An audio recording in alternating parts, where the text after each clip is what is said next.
Olha, após liderar o movimento Pro-Temer na votação que culminou com a aprovação pelo arquivamento da denúncia contra o presidente do Brasil, o deputado federal André Moura já começa a traçar novas estratégias para a aprovação de projetos em Brasília.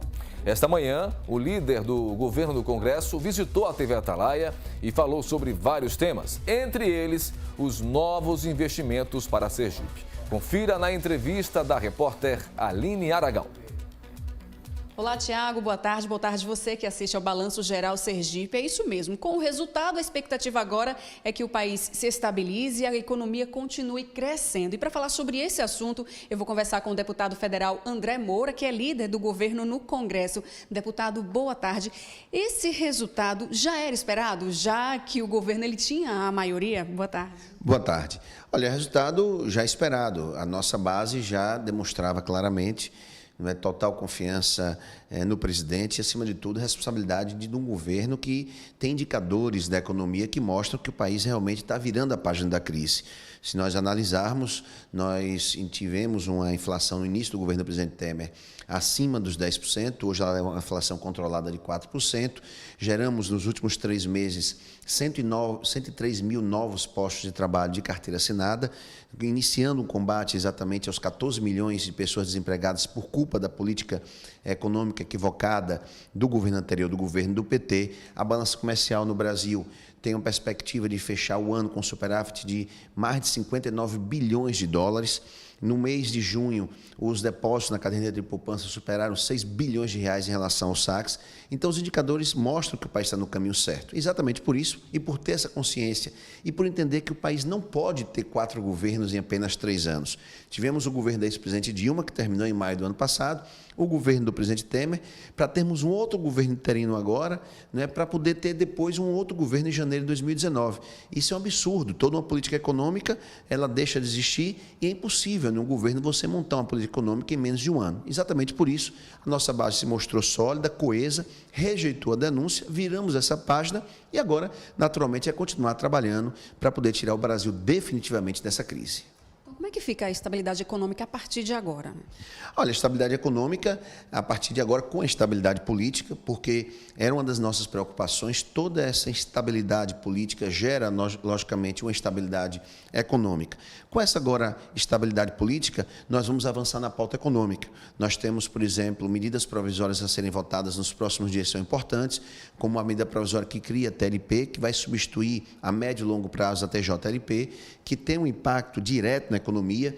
Temos a questão da reoneração, que diminuir despesas no Brasil no próximo ano já de imediato em 8 bilhões de reais na economia do nosso país. E, logicamente, que nós vamos voltar a discutir as reformas. Esse governo é o governo que tem sido notabilizado exatamente pela coragem dos bons homens públicos de buscar as reformas que vão permitir e vão construir essa passagem para um futuro de mais estabilidade no nosso país. Já aprovamos, por exemplo, a reforma do ensino médio, que tem demonstrado, tem dado resultados positivos exatamente no índice de educação no nosso país. Aprovamos a reforma trabalhista, que nada mais é do que a modernização das leis do trabalho, que coloca o Brasil no mesmo patamar dos países desenvolvidos do mundo, dando mais poder, de negociação dos trabalhadores com os seus patrões.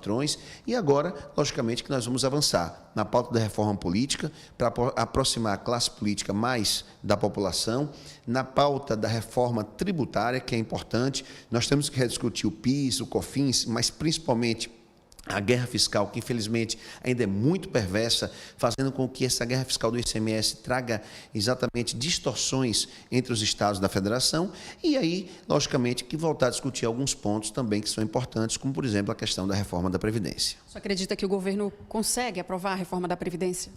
Olha, é uma discussão que nós vamos retomar. Nós estávamos em um viés, digamos assim, de uma aprovação, de conseguir os votos necessários para uma aprovação muito próximo.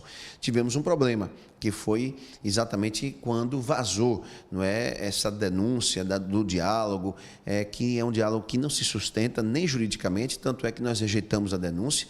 e que trouxe toda uma estabilidade política. E nós tivemos que interromper esse trabalho, não só da reforma da Previdência, mas de outras matérias importantes que tramitavam no Congresso Nacional. A partir de agora, nós viramos essa página da denúncia e vamos retomar o diálogo com a base para construir o caminho para aprovar as reformas.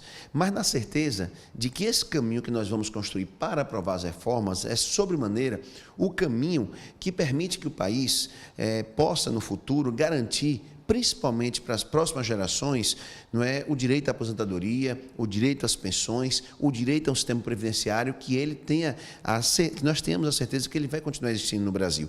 E é uma realidade não só do país, mas dos próprios estados. Está aí o próprio governo do estado agora, que deve encaminhar nos próximos dias para a Assembleia um aumento de que deve ser em algo em torno de 16% de percentual de contribuição no salário dos servidores para a Previdência do governo do estado de Sergipe. É lamentável, mas é a realidade que nós estamos vivendo no nosso país. Ou se toma medidas duras, austeras, corajosas, ou você inviabiliza o sistema público e, nesse caso especial, a Previdência, não só no estado de Sergipe, mas também em todo o Brasil. Deputado, ainda sobre o arquivamento do processo, né? Dos 8 parlamentares sergipanos, 6 votaram contra o arquivamento. Isso pode atrapalhar a liberação de verbas aqui para Sergipe?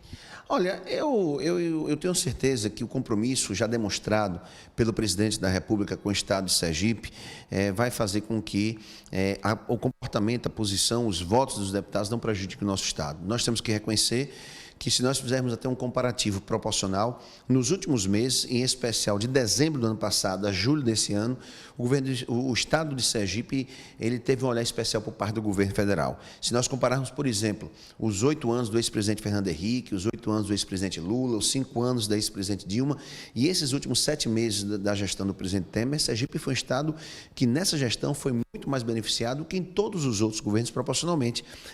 E a previsão de liberação de novos recursos aqui para o estado, tanto para as cidades como para o campo? Tanto para a cidade como para o campo. Nós liberamos, entre dezembro e julho, quase que R$500 bilhão para o estado de Sergipe, foram mais de 480 milhões. Agora, estamos liberando novos recursos na área social. O ministro do Desenvolvimento Social, Osmar Terra, virá a Sergipe nos próximos dias trazer boas notícias. Nós já agendamos com o ministro, já viabilizamos os recursos. A mesma coisa, o presidente do INCRA está vindo aqui trazer também boas notícias. Então, os investimentos continuam acontecendo em Sergipe. Eu tenho certeza que, logicamente, que com as dificuldades que nós temos por conta da crise nacional, e não diferente que atinge o estado de Sergipe, mas, acima de tudo, pelo trabalho que nós estamos fazendo lá, não tenha dúvida que o estado de Sergipe, independente da posição desses deputados, vai continuar tendo esse olhar muito especial por parte do governo federal. Deputado, eu quero agradecer a sua atenção e participação no Balanço Geral. Tiago, é com você. Tomara que tudo dê certo, né? A população é que tem a ganhar, tá?